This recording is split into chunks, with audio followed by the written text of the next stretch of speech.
Saw an update the other day by Mark Gaisford from RedSprout talking about personal branding and its importance within a business context.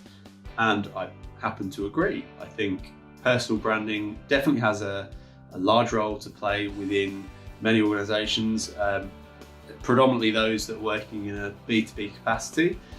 I think there's a real opportunity for people to put themselves out there and demonstrate through their personal brand what they get excited about, what it is that they bring to the table for their business and for their business's brand. I think the thing with branding is that brand is so often associated with, well, this is the brand, this is its logo, this is the corporate ID and the color palette, and this is the tone of voice document, there's the brand. And that's not what brand's about. A brand is so much more than those things. Yes, it includes them, but it includes so much more. It's about how you interact. It's about every touch point you have with your audience, with your prospects and your clients.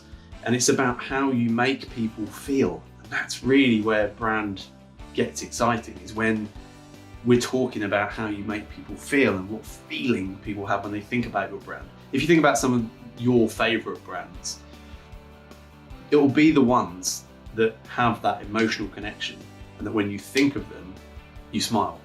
Or you think of them and you remember an advert because it connected with you. Or you remember a way that the customer service operative that you're talking to on the phone dealt with you because it stood out, because it had the human connection.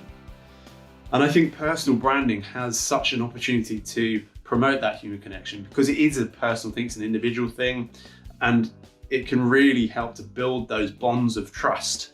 And as we've talked about before, brand trust and authenticity, that's where the best brands operate, is when they've been built from a position of real authority, but also authenticity. Square One doesn't come in and just build a brand out of dust and put together a bunch of colors and a pretty logo and a website and go, there you go, this is what your brand is. We spend time analyzing what you're about, what your objectives are, your business objectives, how you currently are representing yourself, but also what the sentiment is internally, how people think about you, both internally with your members of staff, but also your existing clients, your partner network, all those touch points.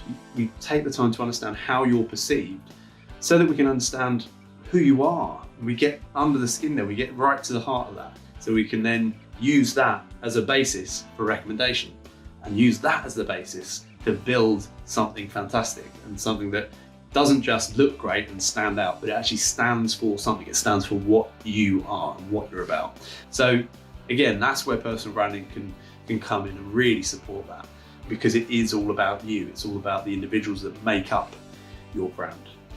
So get out there, get yourself active, get into some conversations around the things that you're excited about, and have a voice, because you'll find that people connect with that, and off the back of that, you build larger networks and everyone's a winner.